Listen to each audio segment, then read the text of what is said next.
Kuyintozo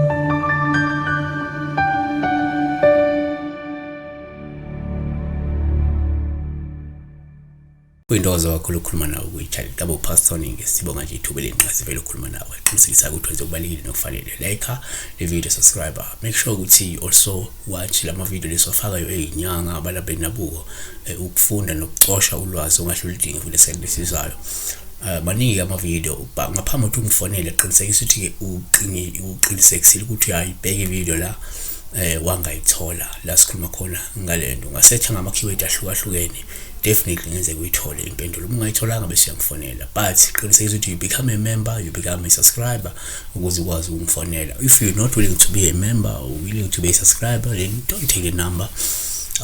Please don't take the number if you are new to the channel, because the ones who look on WhatsApp, you don't want people, they don't want to watch the video iphele azokwazi ukuthola like akafuna uqala video from the beginning, because when I do intro I do say, hey guys, please mofuna ungifonele so okay, they don't want to watch the intro.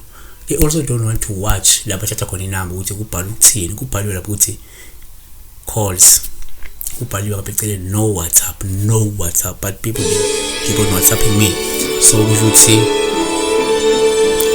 sizoba nenkinga, yabo, sizoba nenkinga uma abantu bengafuni ukulandela lokho kubekiwe, yabona.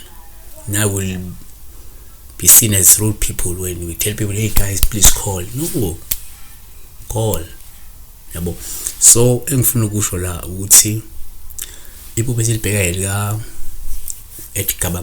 @gabangenkani _kwabanenkani 6068 uthi ke sobona mfundisi ukuphupha weqa ucingo usho ini, ucingo yini ngaza ukuthi ucingo udradi can be udradi olivala indawo ethile, kungaba ufenisi olivala indawo ethile, kungaba uthango usezigaba lithi uthango olivala indawo ethile, kungaba ugange olubiyela indawo ethile, kungaba ubonda olubiyela indawo ethile, uyabona.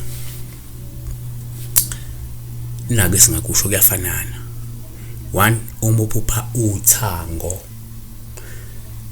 upha oluhluma ulweqa lusho ukuthi imizamo yakhe izokulethela impumelelo, nakuba zikhona ingqinamba kodwa uzophumelela, yabona.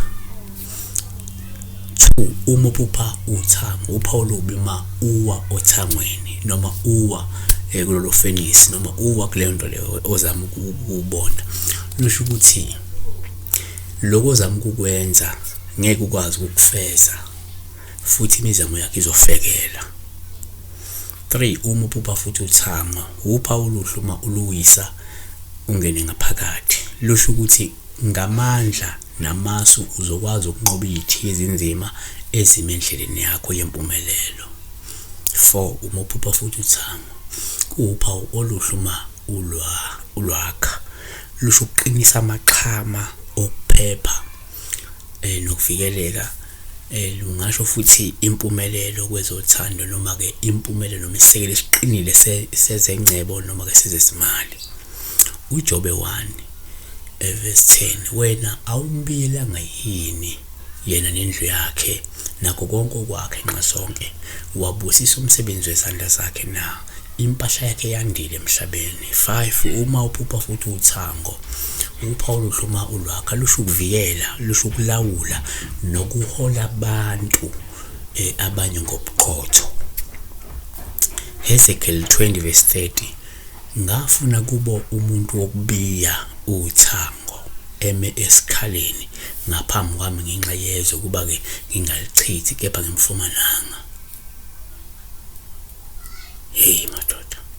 Number 6 uma uphupha ke uthango upha oluhluma imfuyo ingena ngaphakathi kothango, lokho kusho ingcebo nenzuzo enkulu nokuthi uzothola usizo oluvela ke oluzovela ungalindele. 7 futhi uma uphupha uthango upha oluhluma imfuyo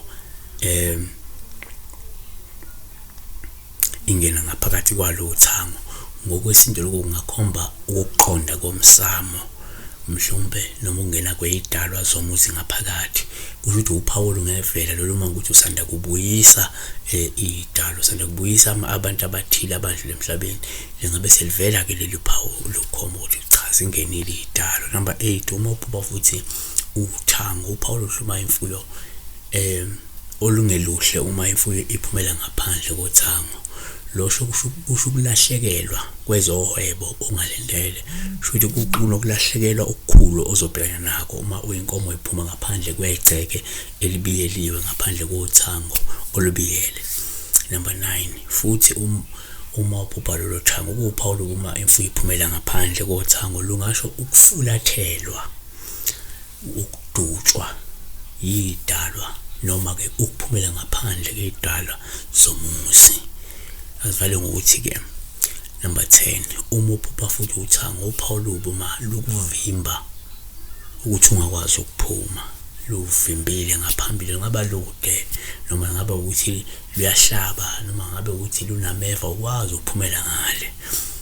Lokhu ke kubi ngoba kubika ukuhlangabezana nezihibe noma izithiyo kanye ingqinamba ezinkulu ezizokuvimba ukuthi ke uphumelele kokwenzayo, ezizophazamisa inqubekela phambili. Hosea 2:6, ngalokho ke bhekani ngiyakumvimbela indlela yakho ngameva, ngakhe ugange ngakuye ukuze angafumani imikhondo yakhe.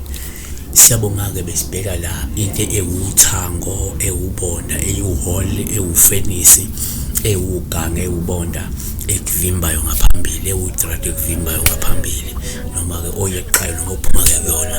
Siyabonga kakhulu, be blessed.